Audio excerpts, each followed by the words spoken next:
le président Macky Sall a promis d'ériger le département, la commune de Keur Massar en département. Et pour en parler, nous avons l'honneur et le plaisir de recevoir sur ce plateau Abdoulaye Wanyanga. Bonjour. Bonjour Omarapo.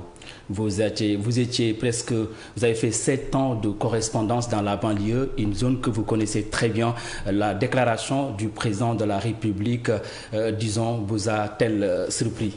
Ben, ce n'est pas une surprise, hein. À mon avis, c'était une demande qui a été formulée par les autorités locales de Pikine, en particulier celle de la commune de Keur Massar, qui avait demandé au chef de l'État de les octroyer ce département qui a été une longue, comment dirais-je, demande, une demande qui a duré.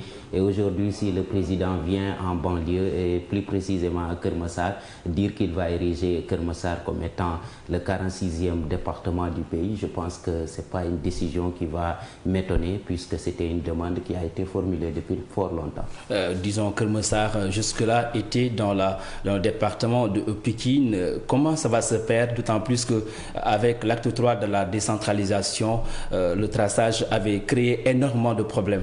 Bon, ça va créer un autre problème, d'autant plus que si Keur Massar devient un département de facto, la région de Dakar sera restructurée sur le plan administratif, d'autant plus que quand on voit les 4 C du département de Rufisque qui probablement en cas de cession du département de Pikine et l'érection de Keur Massar comme étant un département, nous verrons ces 4 C qui sont les communes de Tivaouane Peulh Niague, il y a Bambilor et toutes ces communes qui sont aux environs, et même pourquoi pas la commune de Malika sera donc rattachée au département de Keur Massar, qui sera donc une nouvelle circonscription qui va donc diviser le département de Pikine et le département de Rufisque en Et quelles seront les conséquences, d'autant plus qu'avec l'érection de la commune de Keur Massar en département, on va, disons, diminuer un peu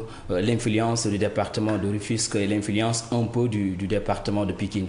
Bon, il y a un avantage dans la mesure où ça va permettre de développer ces localités qui étaient un peu laissées à elles-mêmes, laissées en rade par plusieurs régimes qui sont passés par là, que ce soit le régime de Senghor, Abdou Diouf, jusqu'à aujourd'hui arriver à Macky Sall en passant par Abdoulaye Wade. Je pense que ces localités ont toujours eu le désir d'être reconnues de manière administrative par rapport à l'érection de départements, que ce soit du côté de Rufisque avec les 4 C qui étaient déjà des communes indépendantes et qui ne dépendaient pas directement de la ville de Rufisque, mais plutôt du conseil départemental de Rufisque, d'autant plus que Rufisque a cette particularité d'être un département qui a une ville en même temps et englober ces 4 C. Et je pense qu'avec cette nouvelle mesure, cette nouvelle départementalisation, on va permettre à ces localités de résoudre ce problème qui existait. Mais à Pikine, vous aurez plutôt Pikine qui sera décapité de l'un de ses plus grands territoires.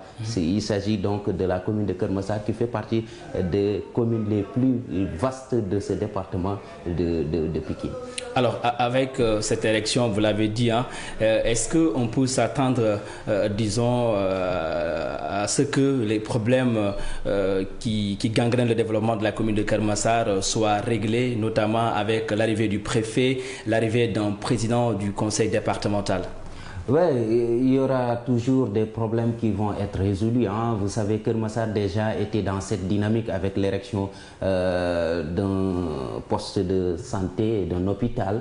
Et également, il y a eu le district de Keur Massar qui est déjà un district qui fonctionne et qui englobe beaucoup de localités jusqu'à Tivaouane Peulh Niague et Diakhaï.